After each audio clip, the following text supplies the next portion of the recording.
Hello everyone and welcome to the channel. Today we are going to discuss about a condition called Systemic Lupus Erythematosus. We'll start from the very beginning. The name Systemic Lupus Erythematosus comes from a historical description of the disease's symptoms. Lupus is Latin for wolf, a term used in the 13th century to describe facial lesions that look like a wolf's bite, while erythematosus is Greek for red, referring to the characteristic rash. The last part is systemic, which was added later to indicate that the disease affects the entire body, not just the skin.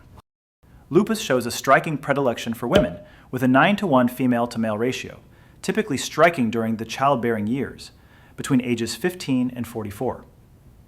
It is also significantly more common and often more severe in people of African, Hispanic, and Asian descent, suggesting that genetic and environmental factors are not distributed equally across populations.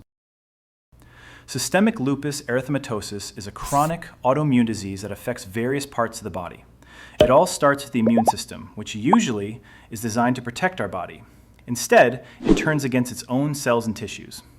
This destructive process begins with a complex interplay of genetic predisposition and environmental triggers. While not a direct cause, these triggers are believed to unmask the underlying genetic susceptibility. So, what are some of these triggers? UV radiation is a well-known one. Sun exposure can lead to a lupus flare, particularly the classic skin rashes. Additionally, certain medications such as procainamide, hydralazine, and even tuberculosis treatment like isoniazid can induce a drug-induced lupus, which typically resolves once the drug is stopped. There's a widely studied hypothesis that certain viral infections might play a role. For example, the Epstein-Barr virus, the same virus that causes mononucleosis, has been identified as a potential trigger. The theory is a phenomenon called molecular mimicry, where a viral protein looks so similar to a human protein that the immune system, in its effort to fight the virus, ends up mistakenly attacking the body's own tissues. The central players in this devastating immune response are B lymphocytes. For unknown reasons, these cells become hyperactive and lose their ability to distinguish self from non-self. They begin to produce a vast number of autoantibodies, which are essentially rogue antibodies that target the body's own components. The most characteristic of these are anti-nuclear antibodies, ANAs, which target the nucleus of virtually every cell in the body. While a positive ANA is a great screening tool, the real diagnostic power lies with more specific autoantibodies like anti-dsDNA and anti-SM antibodies, which are highly specific to lupus. They circulate in the bloodstream until they get trapped and deposited in various organs, particularly in small blood vessels and delicate structures like the kidney's glomeruli. This deposition sets off an inflammatory chain reaction, activating the complement system and drawing in an army of inflammatory cells like neutrophils and macrophages.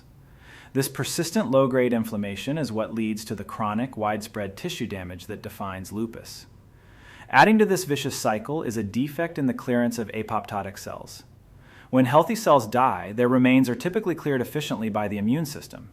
In lupus, this process is impaired, leaving cellular debris packed with nuclear antigens to fuel the ongoing autoimmune fire, creating a continuous loop of inflammation and destruction.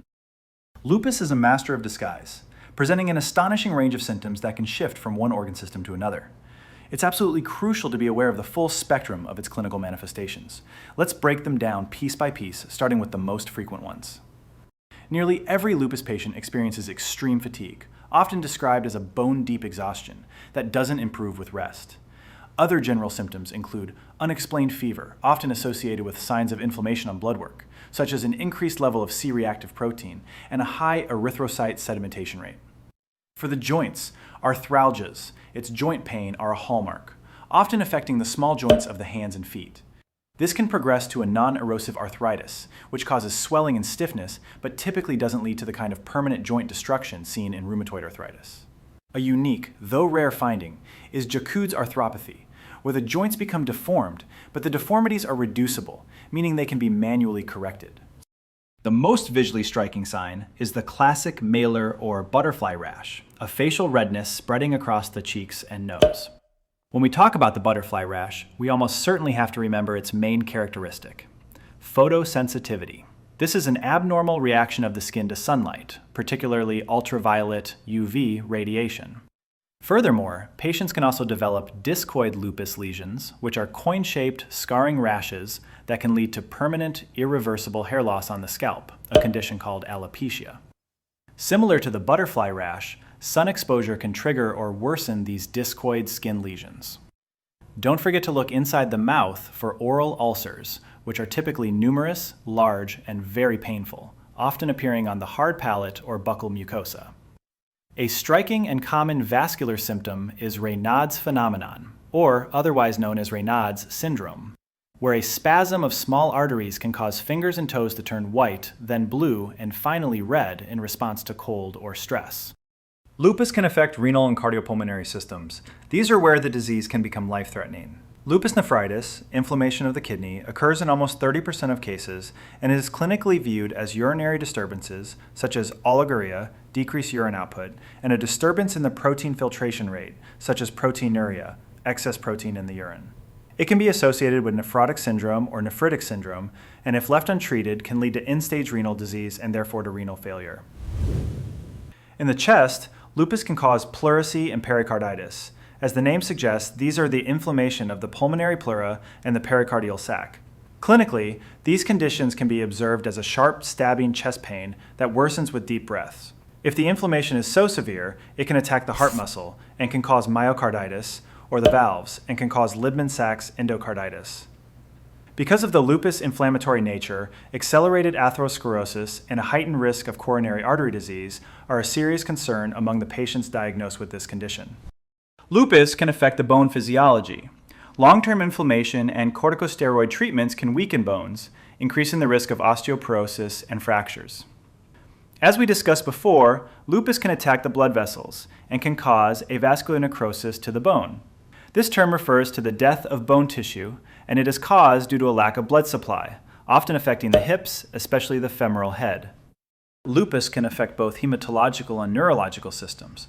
You'll frequently see normochromic normocytic anemia specific to chronic disease, leukopenia, low white blood cells, and thrombocytopenia, low platelets count.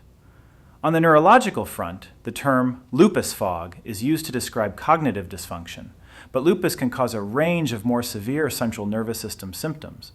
These include difficulty concentrating or memory problems, headaches, migraines, or even seizures.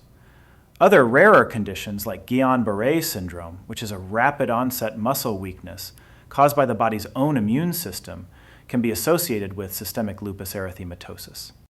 Even the digestive tract can be affected. Lupus can cause various and non-specific symptoms. Nausea, vomiting, abdominal pain, and hepatomegaly are some of the clinical manifestations of gastrointestinal lupus. Less commonly, it can cause intestinal inflammation, ordinarily also known as lupus enteritis, inflammation of the pancreas, pancreatitis, or serositis, which is basically the inflammation of the peritoneal lining.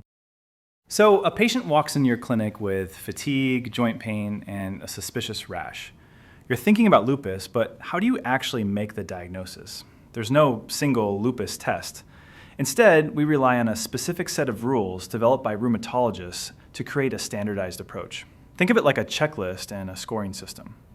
There are some key antibodies you absolutely need to know. The ANAs are just the first step. There are more important ones. Anti-dsDNA, also known as anti-double-stranded DNA, this is highly specific for lupus and a key marker of disease activity. High levels of this antibody are strongly associated with lupus nephritis. Anti-SM or anti-Smith, we also mentioned these antibodies before. They are named after the first patient it was found in. The anti-SM antibody is also highly specific for lupus. While it isn't linked to disease activity as closely as anti-dsDNA, its presence alone is enough to confirm a lupus diagnosis in the right clinical context. Anti-Rho SSA and anti-La SSB, these antibodies are commonly found in lupus and are strongly associated with photosensitivity and subacute cutaneous lupus, a skin-heavy form of the disease. Anti-phospholipid antibodies. These include anti-cardiolipin, lupus anticoagulant, and anti-beta-2 glycoprotein 1.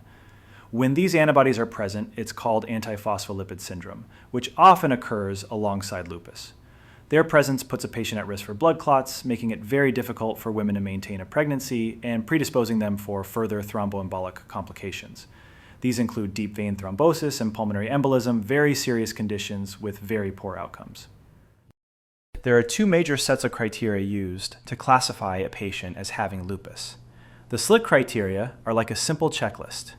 To get a lupus diagnosis, a patient has to meet at least 4 out of a list of 17 criteria, and those 4 must include at least one clinical symptom, like a rash or arthritis or other sign we talked about, and at least one lab result, like a positive antibody test. However, the newer EULAR-ACR criteria are a little more sophisticated, working like a scoring system. The process starts with a single essential entry requirement, a positive ANA, anti-nuclear antibody test. If a patient doesn't have a positive ANA, they can't be diagnosed with lupus using this system. Once that's positive, you start assigning points based on the patient's symptoms and lab results. For example, joint inflammation gives you points, and so does a specific skin lesion. If the patient's total score adds up to 10 points or more, and they have at least one clinical symptom, you've got your diagnosis. This system helps doctors weigh the severity of different symptoms and gives a more precise way to classify the disease. Think of lupus treatment as a pyramid, with the most common and mildest therapies at the base, and the most powerful medications at the top. The goal is to use the lowest effective level of the pyramid to control the disease. We will go from the bottom with the basic medication used to treat lupus. NSAIDs, non-steroidal anti-inflammatory drugs. This is for the most common symptoms like joint pain, muscle aches, and fever. Think of these as your first line of defense. Anti-malarials. Drugs like hydroxychloroquine are the workhorses here. They're excellent at controlling skin rashes, fatigue, and joint pain. Many patients take them long-term to reduce the frequency and severity of flares. Corticosteroids. These are fast-acting, potent anti-inflammatories. They're a quick fix for severe flares involving the kidneys, brain, or other vital organs. Because of their significant side effects, they are typically used for a short time to get the disease under control. Immunosuppressants. These are used for more severe cases, especially for lupus nephritis. They suppress the immune system more broadly and allow us to reduce the patient's dose of steroids. Biologics. These modern drugs are designed to target specific cells or proteins in the immune system. A good example is belimumab. This monoclonal antibody targets the B-cell activating factor, also known as BAFF, and prevents uncontrollable activation of B lymphocytes. And that wraps up our overview of systemic lupus erythematosus. If you found this information helpful, please give this video a like, subscribe to the channel for more health insights, and let me know in the comments what other topics you'd like me to cover next. Thanks for watching, and we'll see you in the next one.